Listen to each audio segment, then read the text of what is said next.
So I'm here to talk about the Week 14 NFL TV announcers. With the announcers on which games. It's the play-by-play, the analyst, and the Saturday report. So let's go talk about this. So Week 14, there's 4 teams with the bye.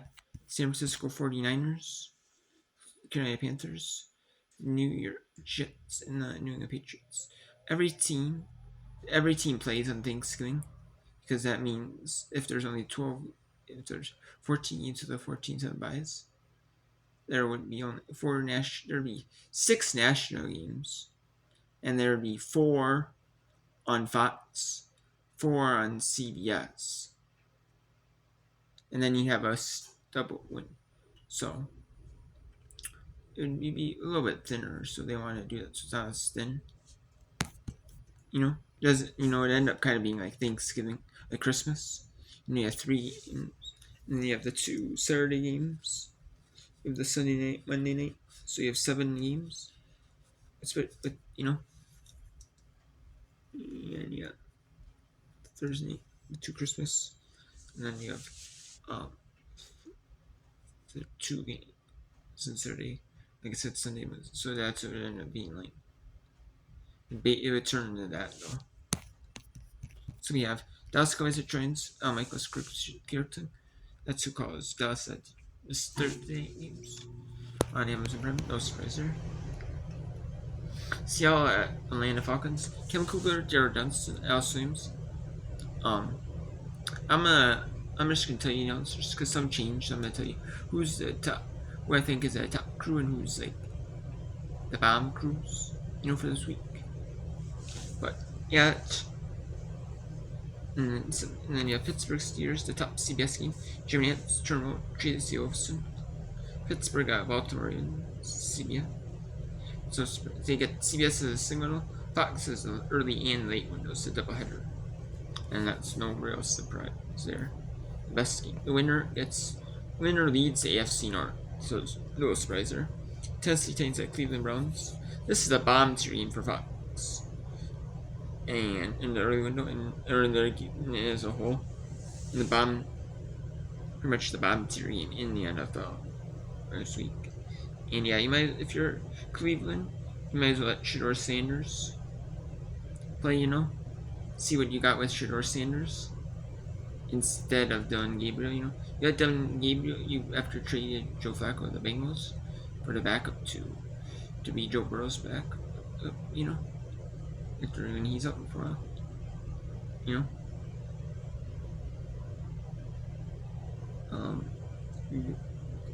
might as well have Dylan.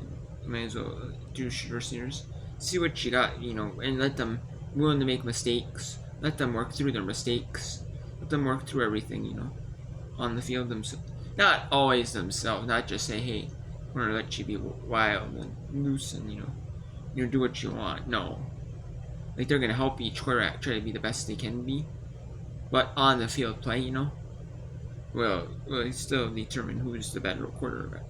After they play the same amount of games. Regardless of who they play against, And can you even beat a bottom tier team like this?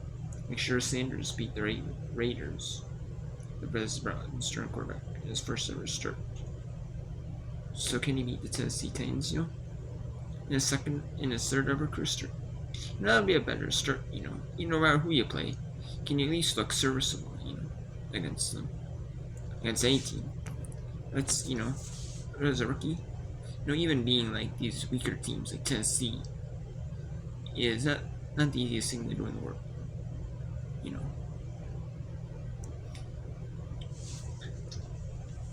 Especially as a third string, like he was like a 5th round quarterback, so I'm expecting a lot out of him.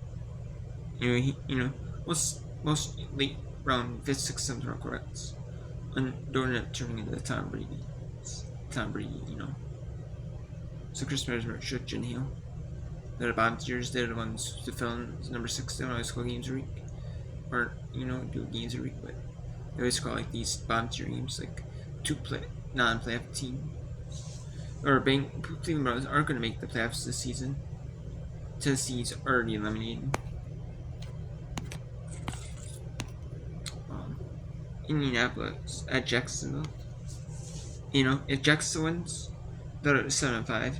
Indianapolis is 8-4. So if Jacksonville wins, that'll be a game. That'll be Jacksonville will be do with the tiebreaker. Indianapolis, Jacksonville will be ahead of the division. And then, but it could also depend on how Houston, because Houston beat Indianapolis. So it'll be dependent on how head-to-head between Houston and Jacksonville. You know. So tiebreakers between most.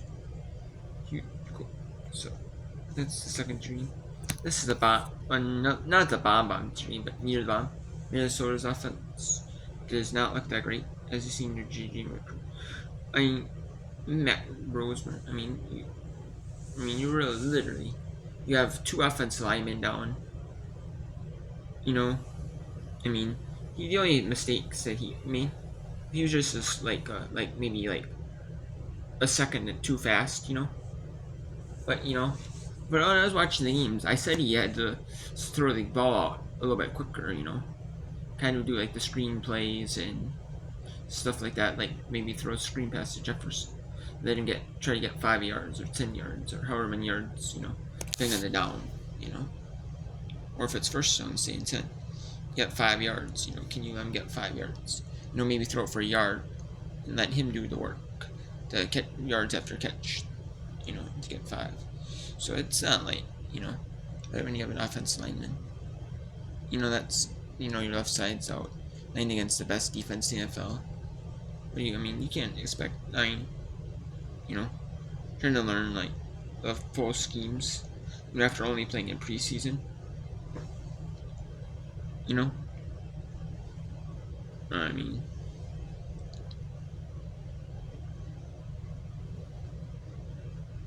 and then your Russian Commanders, Jalen Daniels is not playing.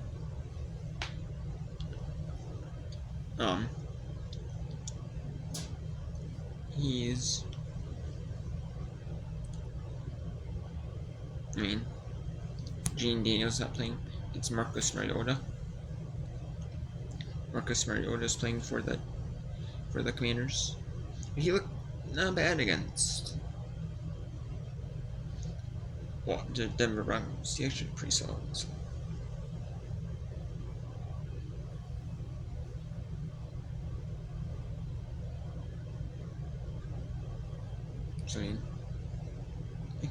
So I really can't say much because he did look good though.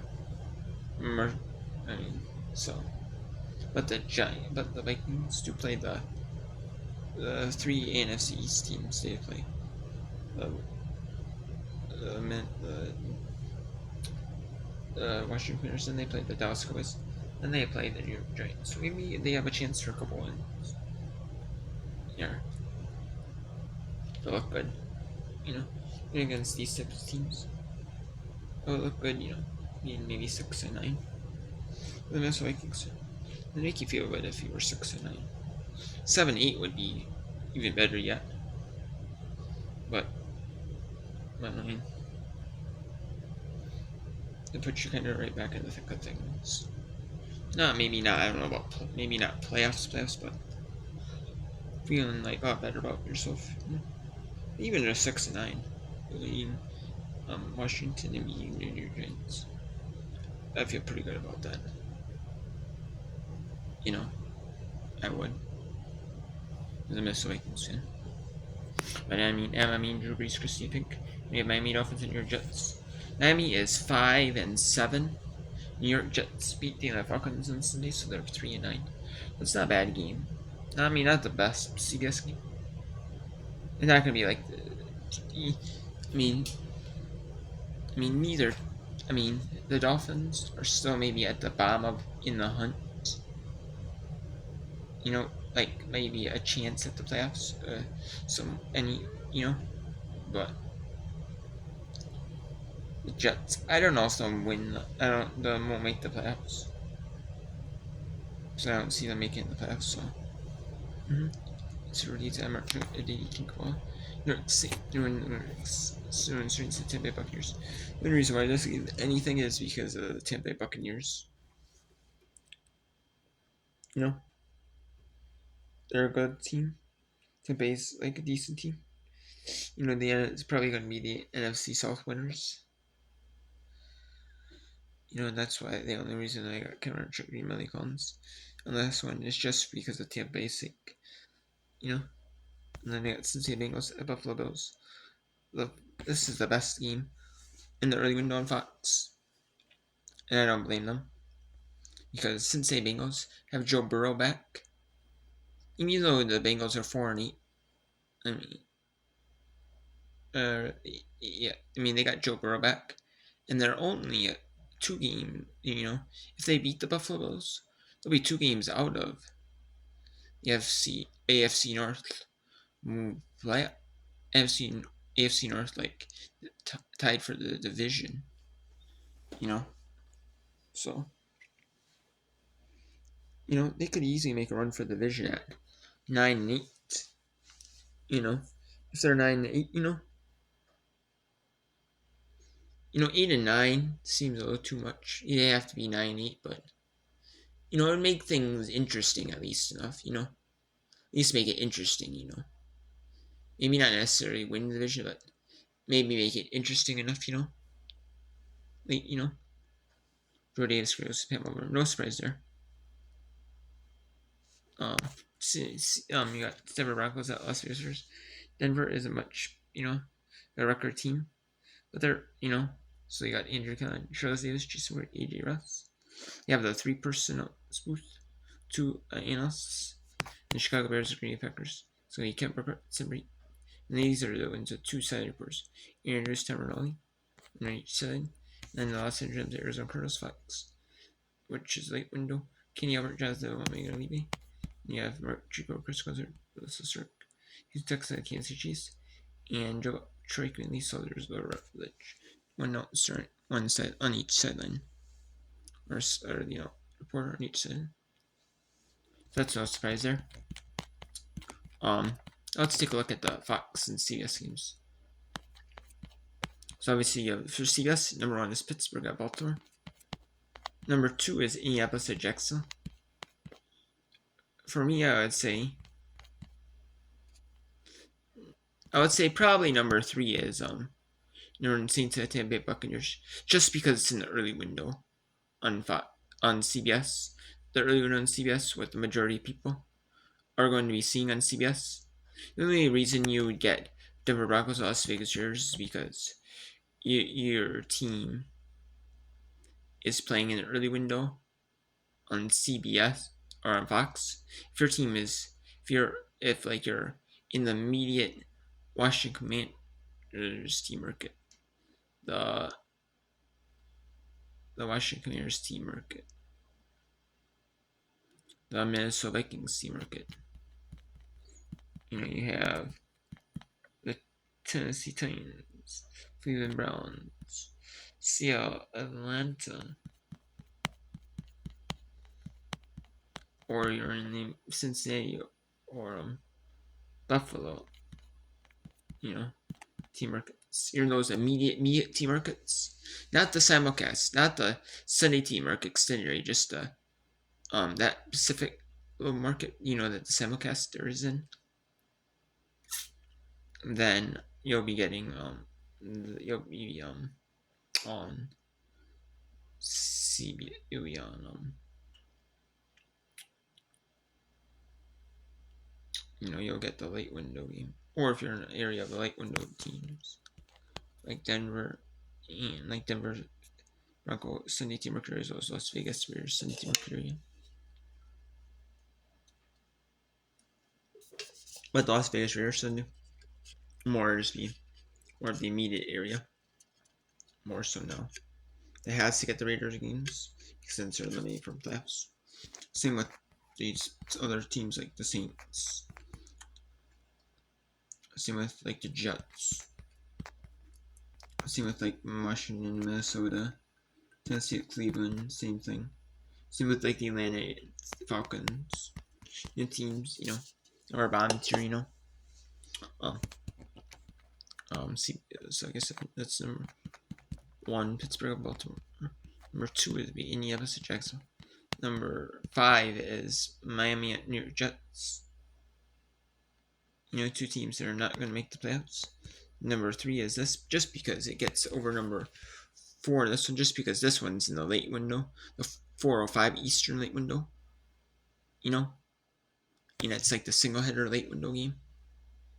If you have a game on your local area on Fox in the early window, your local teams, near the local simulcast area, we have to get the late window game. Or you're a fan of this one of these, your local team record, one of these 2 teams are Sunday team record area. And then number 5, like I said, is Miami Dolphins and your Jets, 2 teams that are going to make the playoffs. And then for Fox, it's there are 6 games. I would say number 6 is Tennessee at Cleveland. 2 teams that are not going to make the playoffs. So Cleveland might be eliminated. I'm not for sure right now. I know Tennessee's eliminated for sure. I don't know if technically Cleveland. I don't think technically Cleveland is eliminated, because I think Jacksonville is still in there, and there's teams still in it with 7 and 5. So.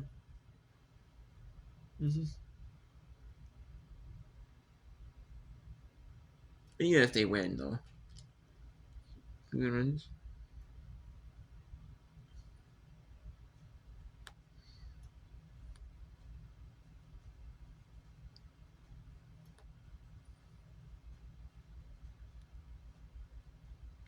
I don't see Cleveland winning.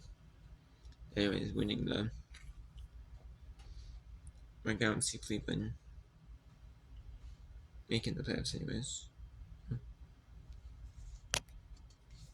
Then you have number 5 is.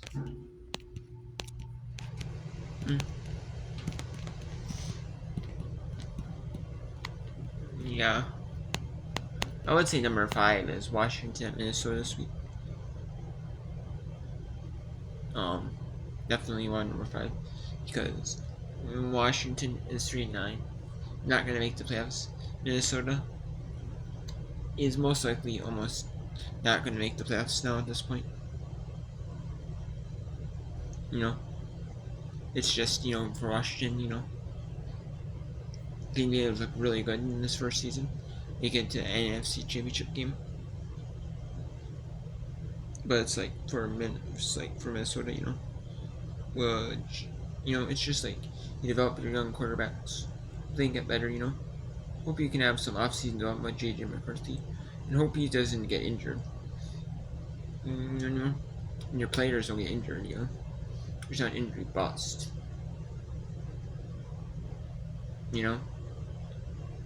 Sometimes you have players that are injury bust, or just injury prone. They're kind of they call it the bust in sports. Bust, just because he can't stay healthy. Or he's out, That's number 5. And then I would say number 4 is Los Angeles Rams at Arizona Cardinals. Arizona is eliminated for the playoffs. This is just a bigger game because it's the Rams are in the playoffs. Number 3 is Seattle and Atlanta. I would say because Seattle isn't going to make the playoffs, but Atlanta is not eliminated yet, technically, from the playoffs. Atlanta is not eliminated. They're most likely not going to make the playoffs, but they still could now in the South, I guess, by winning the South. And then you have number 2 is Cincinnati Buffalo. Joe Davis, Greg Olsen. That makes sense because Cincinnati, it is a top tier team. It is a better team. The record shows with Joe Burrow in at quarterback. Then you have Buffalo, who is not the same team they were 7 and 5 or have been. They're not, might not even make the playoffs. They're close to making the playoffs, but Or 8-4. I think they're 7-5. It might be 8-4 though.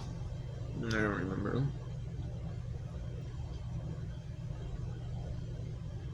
Still, maybe have a shot to not make the playoffs though. I mean, there's a chance that they don't. But depending on how the playoffs, how they, it goes. So, number one is definitely the Chicago Bears Green Packers. Chicago Bears are 9-3. Green Bay after that win on Thanksgiving are 8-3-1.